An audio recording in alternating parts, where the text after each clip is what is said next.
না, বিজেপি কাকে ঠেলতে জানি না, তবে মমতা ব্যানার্জির ভয় লাগতে পারে যে সংখ্যালঘু ভোট আমার পাশ থেকে সরে যেতে পারে, কংগ্রেস থাকলে বাঁচতে পারে, করতে পারে।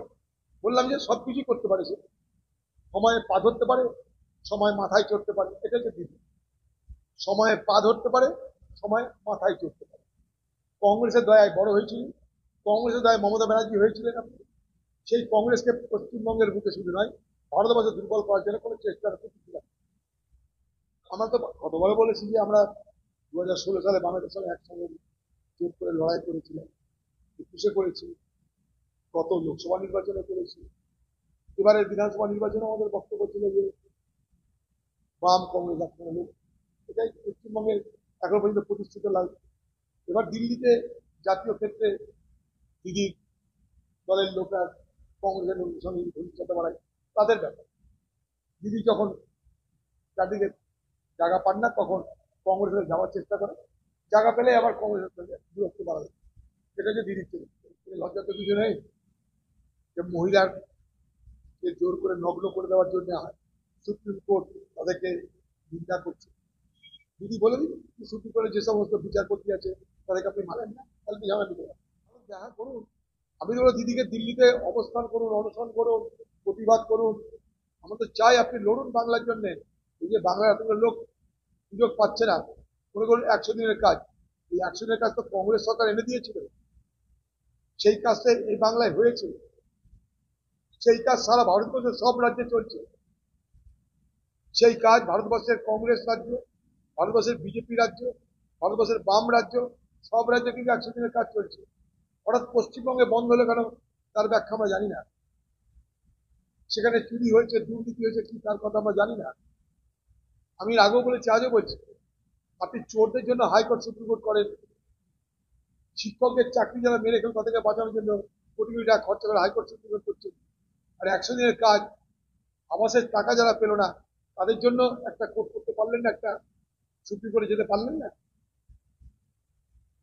এখন আবার নাটক শুরু হয়েছে ভোটের আগে, ভোটের আগে বঞ্চনার গল্প শুরু হবে। এই বাংলা পেল না, বাংলা পেল না, আমরা পেলাম না, আমি দিলাম। তুমি কে দেবার মালিক? সেই মানুষই দিচ্ছে, সে কেন্দ্রই দেখ, রাজ্যই দেখ, টাকা তো আমাদের পকেট থেকে যাচ্ছে। মাঝে থেকে বাংলার কি হাল হয়েছে, আজকে বাংলায় ঋণের দায়ে বাংলা জর্জরিত, ঋণের জালে বাংলা আবদ্ধ, ঋণে বাংলা ভরাডুবি। তাই পশ্চিমবঙ্গ জুড়ে সরকারিভাবে মানুষের কাছ থেকে আইনি পথে ছিনতাই করা হচ্ছে। আপনার জিএসটি বাড়িয়ে দেওয়া হচ্ছে, ট্রাফিক চলে যান সবসময় লাল দেখতে পাবেন, গাড়ি ভিড় হলে লাল বাতি জ্বালিয়ে দিয়ে তাদেরকে ট্যাক্স আদায় করা হচ্ছে, পেনাল্টি আদায় করা হচ্ছে। ছোটখাটো মাঝারি সব গাড়ি পেনাল্টি বাড়িয়ে দেওয়া হয়েছে। কিছু করলে আর না করলে পেনাল্টি পেনাল্টি পেনাল্টি। সমস্ত গাড়ি চালকদের এই পেনাল্টি দিতে তাদের দিশেহারা অবস্থা। লক্ষ্য একটাই রাজ্যের, যে রাজ্যের ভর্তুকি দেওয়ার ক্ষমতা নাই, তাই তার অর্থ রোজগার করা দরকার। সে অর্থ রোজগার করতে সাধারণ মানুষের উপর তারা আজকে এইরকম ভাবে আইনি পথে সাধারণ মানুষের সঙ্গে তারা হাজারি করছে, আইনি পথে।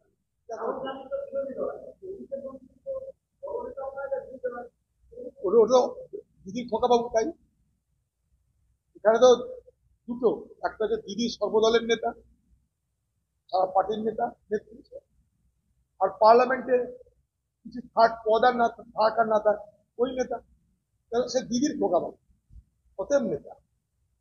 বাকি সেখানটায় প্রোটোকলের কোনো গল্প না, সেখানে উচিত ছিল সুদীপ বন্দ্যোপাধ্যায়ের নাম, প্রোটোকল অনুযায়ী করবে না, দিদি তো মানে না এইসব না।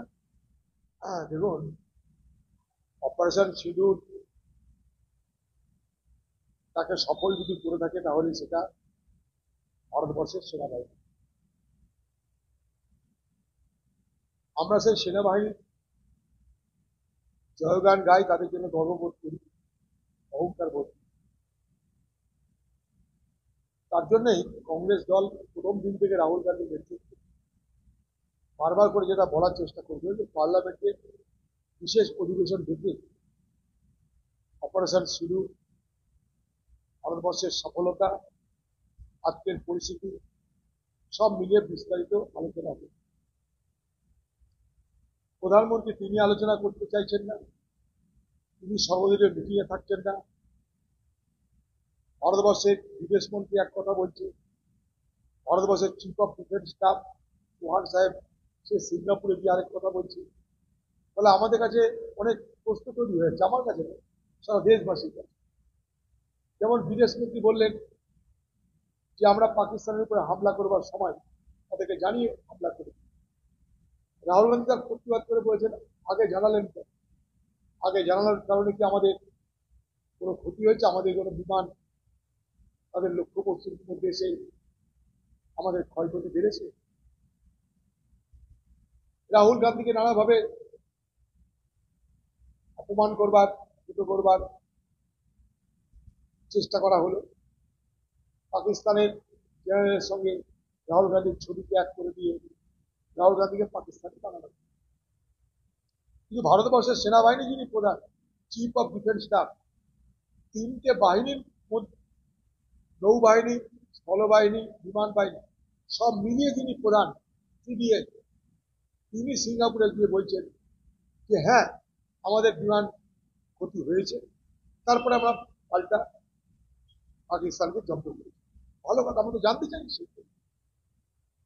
কিন্তু সফলতাতে শুধুমাত্র প্রধানমন্ত্রী ভাগ নেবে কেন? সফলতা দেশের সফলতা।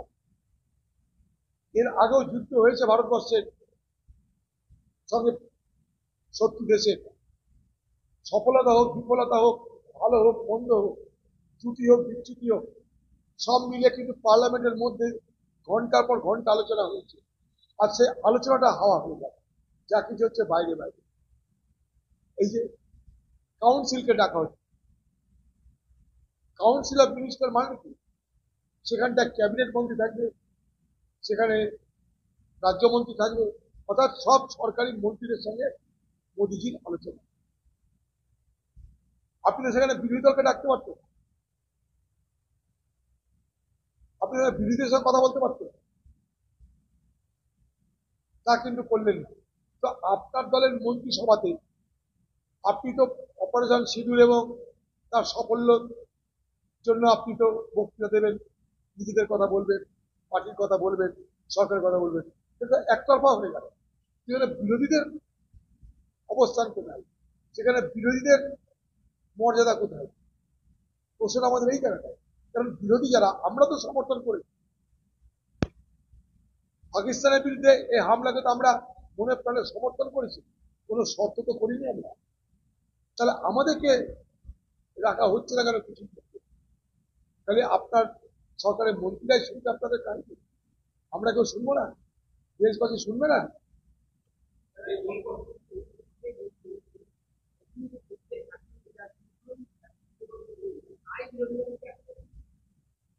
দেখুন বিরোধীরা, আমি জানি প্রথম দিনই রাহুল গান্ধীর নেতৃত্বে কংগ্রেস দলের পক্ষ থেকে এবং তার পরপর সমস্ত বিরোধী দল তারা